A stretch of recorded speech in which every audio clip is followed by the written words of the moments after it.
Hello and welcome to Astrobiology Podcasting. In today's lecture, we're going to do our second professional development exercise, reading primary literature, or getting the most out of the primary science literature.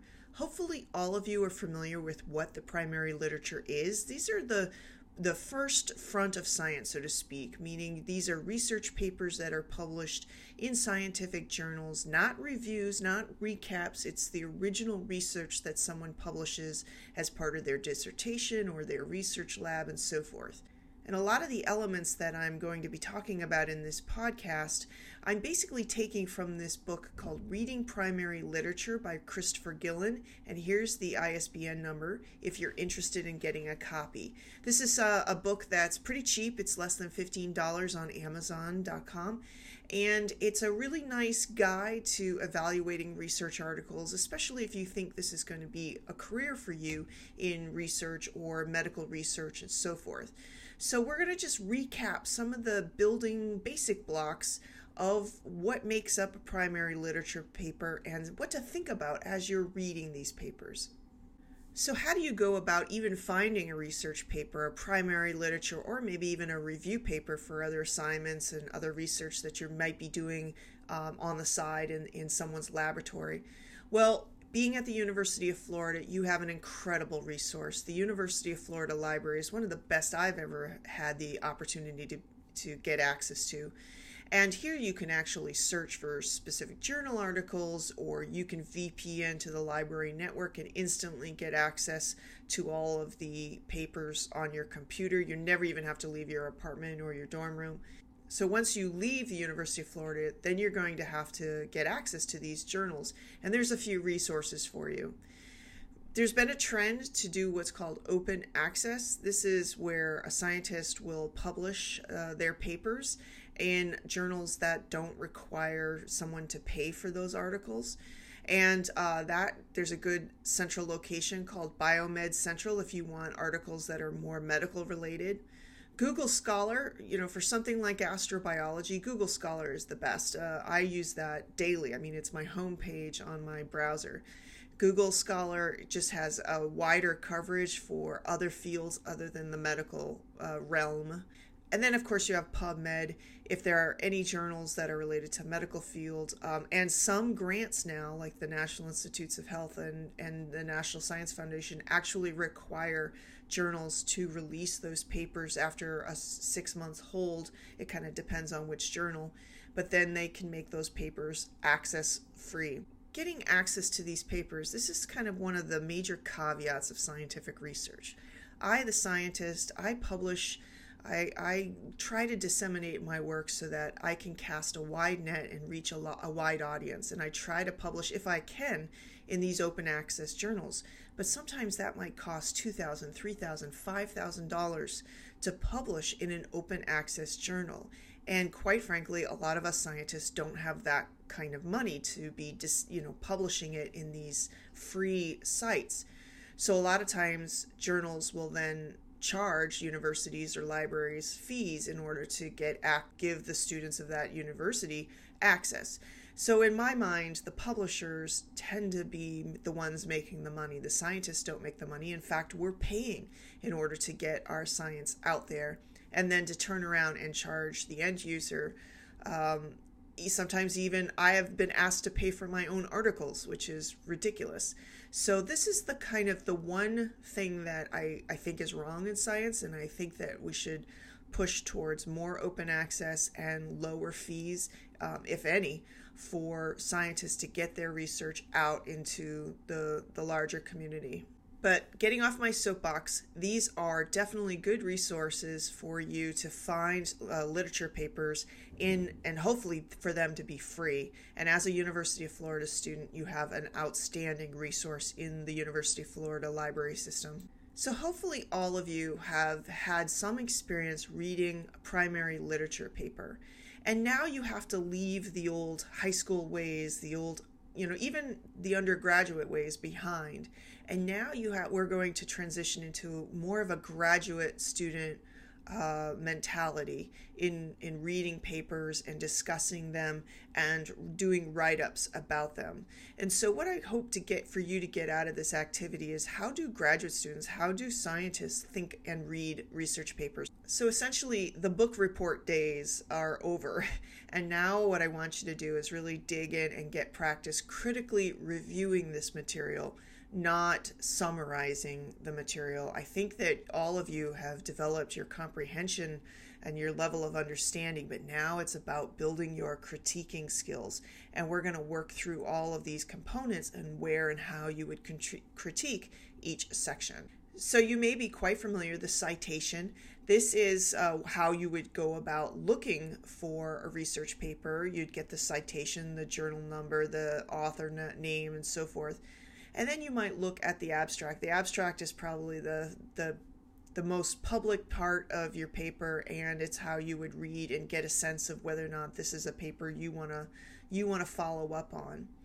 And then probably the introduction, the materials and methods, not so important. They're giving you the background on how they do it, but it really comes down to the results. If you only have 12 minutes or something like that to read a paper, just read the results and then maybe skim the discussion.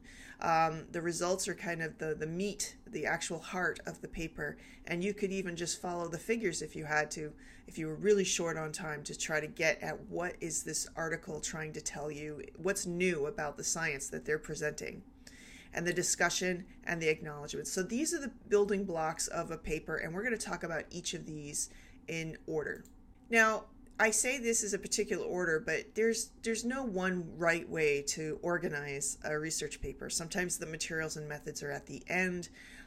Sometimes the results and the discussion are merged, and it's totally up to the scientific journal that you're submitting it to that decides on how this is organized. So you can't penalize an author for the journal format. That is totally up, that is dictated to the authors by the journal. And a lot of times this format of the science paper is really consistent with the science communities. Engineering papers look different from microbiology papers and so forth. So you have to be cognizant of what type of paper you're reading and that the field might be really different. And as you do research, as you're conducting research, hopefully some of you are participating in research in someone's laboratory. You always want to think about how the work is going to be presented. You don't want to waste your time creating substandard figures and so forth. Obviously, you don't have to put the energy in to make final figures, but you should always be thinking about how are you going to present your work if you're doing research. And you have to ask the question is, will your research be convincing to the scientific community? All research papers, if they're worth their salt, have gone through peer review. And I always like to joke, you definitely need a heavy-duty, thick skin in order to go through this peer review process, because they just sometimes rip apart your paper, and you have to realize it's just you're learning. This is an experience that everyone has to go through. So it's critical to the scientific process because it helps make your papers better. I've never had a peer review process that didn't end up making my paper better. So it's a necessary evil, so to speak, but it definitely can improve your work. And one last thing is, a lot of times the peer review process is blind. Sometimes it's even double blind. You don't know the reviewers is what is the most common case. But sometimes the reviewers don't even know who the authors are. Sometimes it's easy to figure that out because of other information in the paper, but sometimes journals try to have a double blind peer review process. But in general, you don't know who the reviewers are, and I think that's important because then you can get an honest reply, an honest review from someone about your work. So here's the citation. Maybe you're doing a Google search and you've come across this title here. This is the title of the paper we're going to talk about this in discussion. And you want to read the title carefully. Sometimes titles are not very informative. They pick some cutesy title name, and that's okay. But something like this, you really understand. We're going to talk about the formation of protobiotic chemistry here and protoplanetary systems and so forth. Now for our exercise, this group discussion, I picked this paper to try to push you a little bit. I do not expect anyone to be experts in prebiotic chemistry. The whole point of this is to get you out of your comfort zone and reading something you would never have picked up on your own perhaps. And we're going to dissect this paper, and I want you to kind of push through some of the jargon, some of the words, to try to really get at what the authors are trying to do with their experimental design. Another thing that you get information is you can get information about the journal, the type of journal, the publisher, and dates of acceptance. Did it take 5 years for this paper to be accepted? Did that suggest there were lots of problems? The journal means a lot. There are some publishers that just put out crap journals, I won't lie. And so you want to educate yourself over time as to what's a good journal, what's a high impact journal, what's a good publisher, and so forth. Now, the author order usually tells you a lot of information. If you guys are doing research out there as undergraduates, really it's so important for you to get anywhere on the paper. You know, anywhere you could put your name, even if it's 17th place, that's fantastic. You can get your name on a paper. It shows that you understand the importance of disseminating your work to the community, and it will be really helpful for your career. If you're a graduate student, then you want to be first or second. That's where it might be critical for your dissertation to show that you can take and you can lead an effort, a research effort, and do most of the writing and so forth. So the author order really depends on the stage of your career. Now, at this stage in my career, I'm always last. The last author is pretty much what lab the research came out of. So in this case, this one, it's tough. When there's just two authors, it's a little bit tough to figure out, but I would assume that Joseph Knuth was the main PI of that research laboratory. And the quality of journal really matters, especially for you guys at the younger stages of your career, and it can change every year. Back 10 years ago or so, geobiology was a 3.5. Now it's fluctuated. It's like a 4.0. So the higher the number, the better. That's your citation index, basically, your impact factor. How often is that article or that journal cited? So that makes a difference, and you always want to go for as high as you possibly can, and that'll be very helpful for your careers. So the abstract or the summary, these are succinct summaries of the research paper. It's not a book report. It is basically a succinct summary of what the authors did in the paper. So here you're going to really introduce the subject. You're going to give a brief overview of the purpose, the experimental approach, the key results, and the conclusions as if you were the author. This is very important. I don't want you to write it as if you're just doing a book report. I want you to write it as if you were the scientist. It's often written last, but it's one of the most important parts of a paper. It's usually very short, less than 300 words or so forth, 300, 400 words. And it's often distributed to databases and search engines, so you want to make it good. It's the public face of your journal. Just one thing, as some of you might be presenting at meetings and symposium, abstracts for those kinds of meetings, they're not peer-reviewed. So if you're citing an abstract from a science meeting that doesn't actually have an actual journal article attached with it, I wouldn't include that in any of your literature reviews or your write-ups and so forth. I would just avoid those. You always want to, cite or talk about abstracts that were part of a larger paper. So again, for the writing activity that is going to be associated with our first discussion, I want you to write it as if you were the author. Pretend that you were Joseph Knuth there and you were writing this particular article. So the introduction, this is where you want to help your reader out. This is where you want to present all the context, the background that someone will need to understand your paper. So it's going to have jargon. It's unfortunately just part of the deal, is that especially in biology, there's so much jargon and abbreviations and things you just have to learn in the field. So you might not understand for this paper we're going to talk about, because it's like prebiotic chemistry and so forth. You might not know all the jargon. So what you're going to do is assess, did you understand it? Did the authors do a good enough job giving you background so you could understand the field? You're just trying to give everyone just enough information that they can follow along. It's also in the introduction where you want to introduce the previous work of the field. How is this study that you're writing about in context with the larger field? Are there major questions in the field that are unknown? Are you building off of that unknown aspect of your field? And what's the rationale for doing your study? Interestingly, I know you've probably been trained to say the hypothesis of this paper is such and such, but when we're actually writing the paper, we actually very rarely say the hypothesis of our study is to. That might, believe it or not, be rare in when you actually read primary literature article. But what we often do is say, what's the major research objective of the study? And that hopefully comes clear. It might take until the last paragraph to get there, but that last paragraph should be essentially a roadmap of what this paper is trying to do. So if you don't have time to read the whole introduction, maybe just read the paragraph, and the last paragraph really should be about why this study is being done. So the materials and methods, if you don't have a lot of time, just skip this section. In general, when you're reading a paper, it's really the details of how that experiment was done. But if you're a graduate student and you're trying to replicate a technique, the materials and methods might be the most critical part of a paper you read. So it really depends on your objective. Are you just trying to get information about the advances in the field, or are you actually trying to replicate an experimental design? So here's where you can get approaches, the conditions, the equipment they use, the vendors sometimes are incredibly important. Maybe an antibody from one company doesn't work as well as an antibody from another company. So sometimes if you're working on humans or vertebrate research, you need approval. So you can include the ethics statements associated with how the animals were treated. But basically, you should give enough information where you can, as a new researcher trying to replicate this experiment, you could copy what the authors did.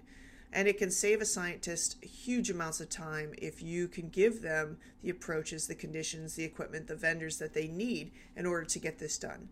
If it's just salt you need, it doesn't really matter. But if it's something really unique, like how an oligonucleotide was made or an antibody, that vendor information might be really critical. And also, the big thing that you need to always think about when you're evaluating the quality of a research is, did they do proper controls? So again, remember, these aren't lab reports. Don't include excessive details about the methods. I really want you to get at more about whether they were doing controls. Did they forget about an experimental control? Did they have a negative control, a positive control that they knew was going to work? Maybe you can't always do a proper control for every different condition, but that's one of the first things I look at when I evaluate an experimental design. How was the work done, and did they have the appropriate controls? So the results are the core of the study, as I mentioned before. This is where they're presenting their original data. Maybe there was a figure for the introduction just to show you what a stromatolite looked like or something like that. But the results is where original data gets presented. And it can be in figures, it can be tables. You want to make sure that they are presenting their data appropriately with correct statistical replicates and analyses.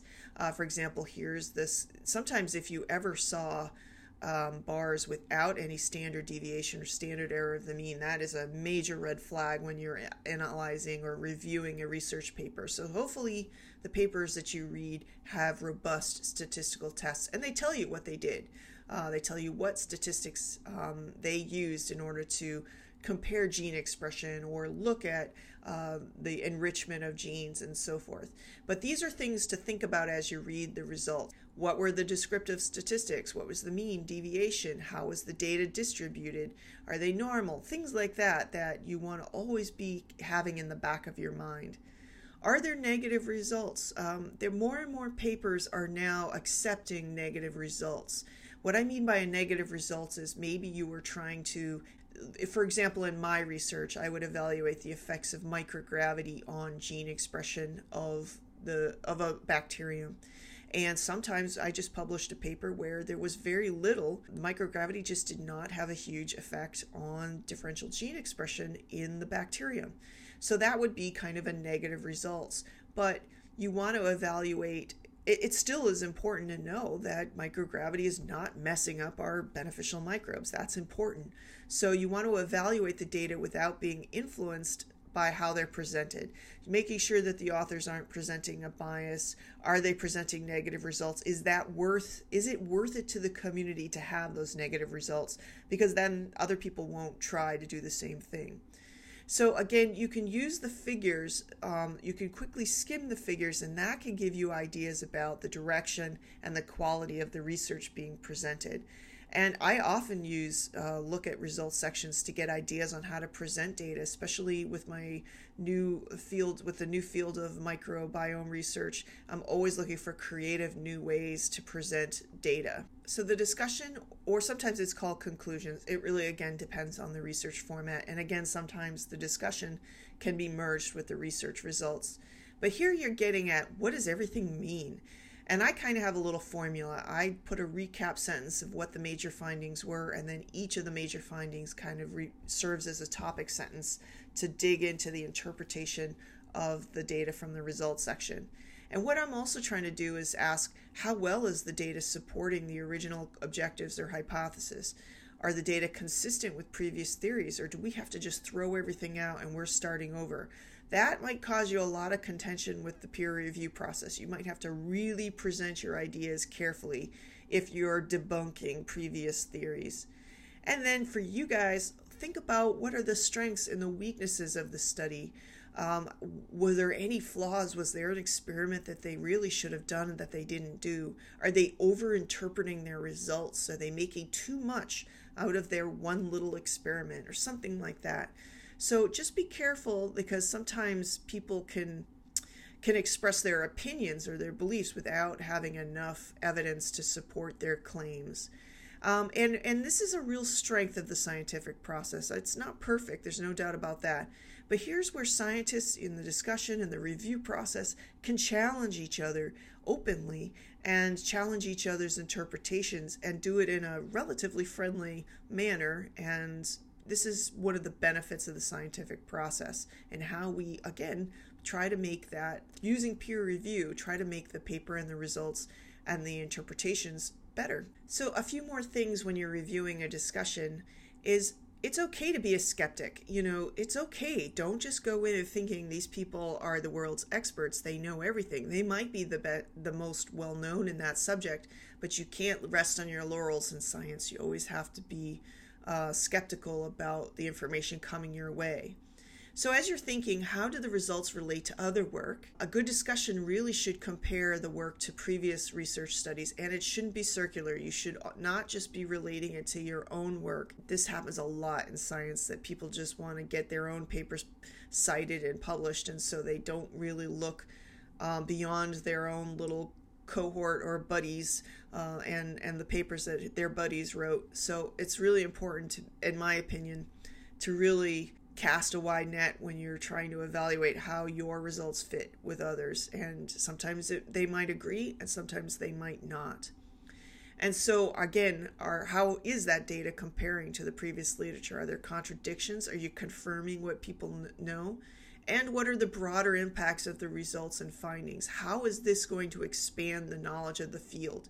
Is it just Me Too research? By that I mean, is it just finding yet another copy of this gene and yet another microbe? Or is it really advancing the field? That gets back to the last professional development module. Or is it just informational?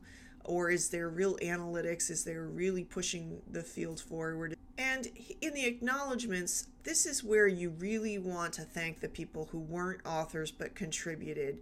And as an undergraduate, you don't want to end up here. You want to end up on the author list. So if I would have a conversation with your graduate mentor or your advisor or the PI in the lab you're working in to make sure you get on that paper, and just don't hesitate to ask, will this lead to authorship, or can we get a paper out of this project? Because that will really help you moving forward with your careers. In addition to thanking the people, it's also really important to acknowledge the research funding agencies that provided the money. And it can be very important to cite the pharmaceutical company, the agency like the National Institutes of Health, NASA, or the National Science Foundation. But that's important too, because if Pfizer was funding everything, would that change your opinion as to the results? Are they just trying to artificially promote one of their products and skewing the interpretation of the data? I mean, these are things you have to think about when you're reviewing a paper. So the acknowledgments have a lot of important information in them that you want to keep an eye on if you're working in that particular field. The last component is usually the references or the literature cited. This is where you acknowledge other work in the field by citing other people or showing that you understand the breadth of the fields that you're working in. And it's also a great resource to find out more about a particular subject. I can't tell you how often it was like, I didn't know about that paper, and so now I can go and read it and expand my understanding of that particular field. And when you're reviewing the cited literature, I'm not asking you guys to do this for this particular activity, but it's really important just to make sure that they're not just citing themselves. Are they looking at older classic literature? Just because it's published 20 years ago doesn't mean it's really not important. So you want to just make sure that sometimes when you're reading a paper, there's nothing newer from 2016. So that suggests they're not up to date on some of their more recent work as well. So the reviewing the literature cited can also give you information about maybe even a little bit about the quality of the work being done or how they're putting things into context. Okay, so let's practice. This title, The Catalytic Potential of Cosmic Dust, Implications for Prebiotic Chemistry in the Solar Nebula and Other Protoplanetary Systems. Did you get all that? How would you restate the title so that the general public would understand? If you were explaining this to someone in your family, your mom or dad or so forth, how would you rephrase this? And I want you to include that new title on your assignment paper. So I want you to pretend as if you were trying to sell this to the public. You were in charge of coming up with a much better, more clear title. What was the overall research goal of this paper? Did you get that? I think you can get that pretty clearly. They're really trying to understand how prebiotic chemistry happened and what is the role of cosmic dust. So I think that comes clear just from reading the title. And did the authors have a hypothesis? Well, that you're going to have to read the paper for. So these are things I want you to think about as you're reading this practice paper. So I want you to understand the methodology. I don't expect you to write tomes or paragraphs about these procedures, but it is important to just understand the basic processes. Gas chromatography mass spec, for example. Sometimes it's abbreviated GCMS or something like that. And this is just telling you the difference in chemical properties between different molecules in a mixture and their affinity for stationary phase. And depending on the columns, they have different kinds of columns that they can put into the instrument, that you can separate things based on size or pH or things like that. And the mass spec is kind of breaking each molecule into its little fragments, ionized fragments, and then detecting these fragments using what's called a mass to charge ratio. So basically it allows you to separate products and then analyze the components.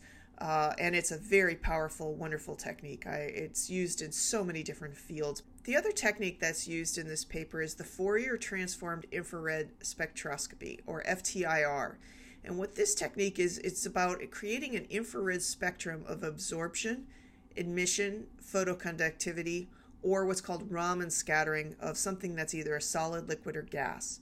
You don't have to be an expert in either of these, but if you're going to go on to graduate school or you're going to make this subject, whatever it is, part of your dissertation or thesis, then you really want to have a solid understanding of how the method works. You do want to follow and look at how the columns are packed and how the detectors test all these different elements and so forth.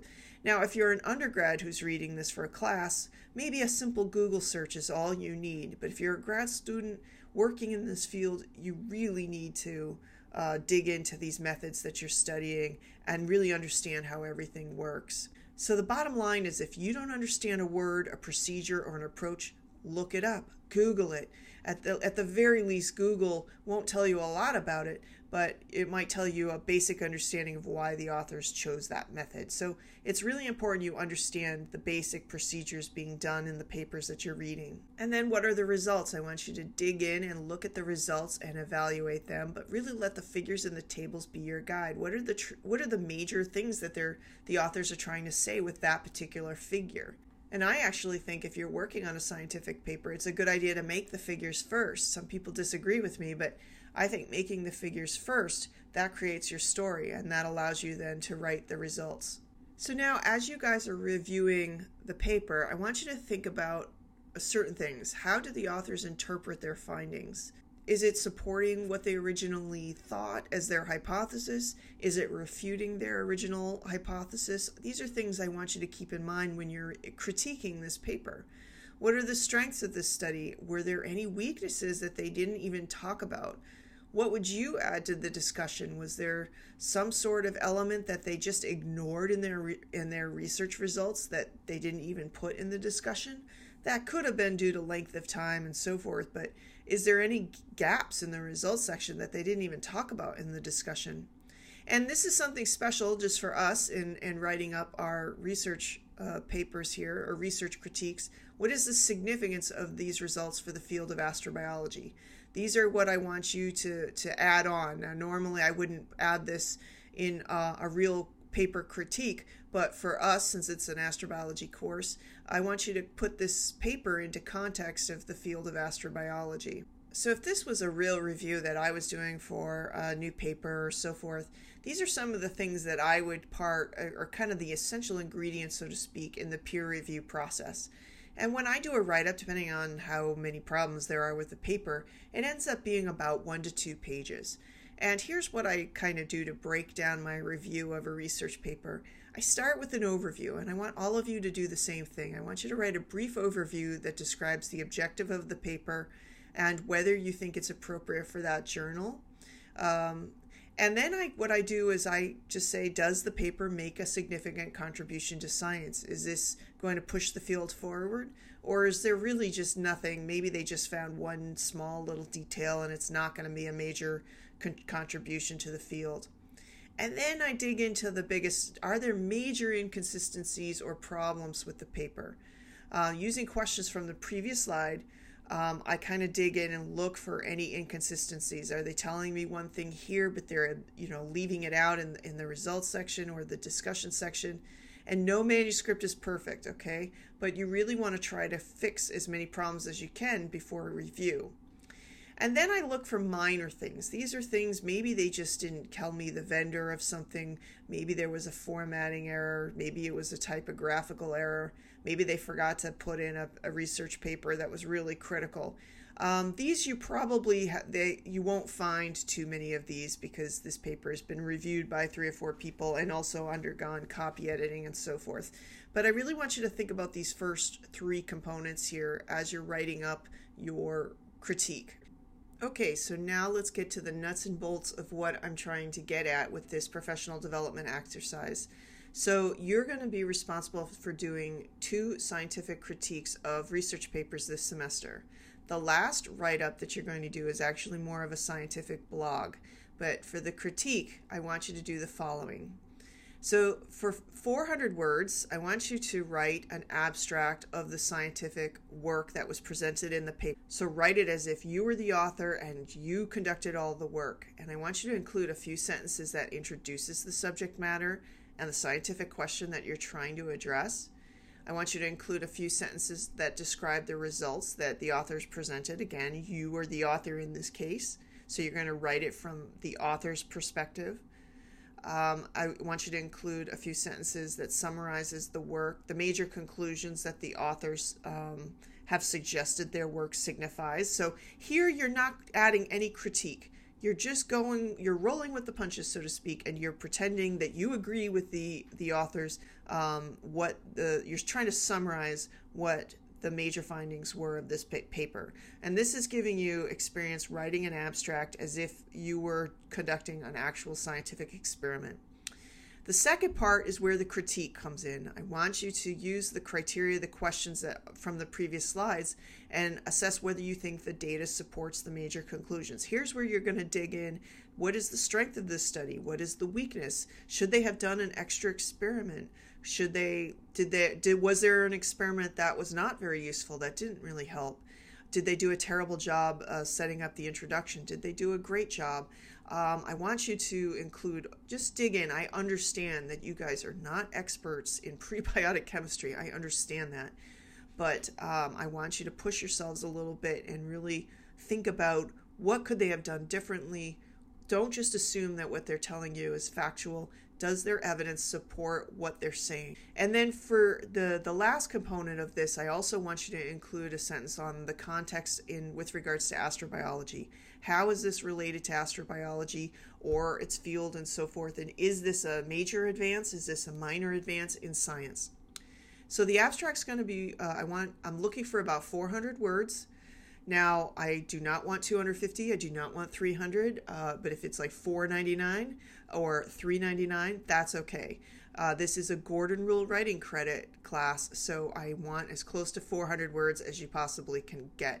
If you are writing 200 words or less, I'm going to take points off. I'll be straightforward with that. Even if it's 350, that's not enough. I really want you to practice working and expanding your ideas. And there's so much there to talk about. The 400 words should be pretty easy to come up with. The scientific critique, I'm looking for about 600 words. And this is about 50% of the grade here. I really want you to dig in to this material and look for any potential weaknesses. Don't worry if you don't understand all the implications of the work. Just do your best, and even if they're basic suggestions, that's a great place to start. So here's a recap. Again, the abstract. From the perspective of the authors, you are pretending you are the author writing this abstract. The scientific critique, the strengths and weaknesses, what should they have done? How does it relate to astrobiology? 600 words there, that's half your grade. Scientific inquiry, this is the last component. I want you to kind of take the lessons learned from the other professional development exercise and ask 2 analytical questions about the research paper. And I want you to try to ask questions that really get to the meaning, the results, the conclusions. And use what you've learned about what makes a question more analytical versus informational and so forth. And try to ask analytical questions, but it's okay if you ask informational. This is where we all have to start from somewhere. So you're also trying to assess the quality of the questions. Do you think that, obviously, hopefully everyone asks good questions, but maybe your question is a little more informational and okay, and I'm all right with that, especially for the first try on all of this. I want this to be kind of a baseline for us to practice all these professional development skills, asking questions and starting writing up these kinds of questions in this first written activity. And just some final thoughts about primary literature, writing in science, and so forth. Writing is definitely a learning process, and don't expect to get everything right the first time or maybe even the second time. And I am going to make a lot of comments. Try not to take them personally. I am not attacking you.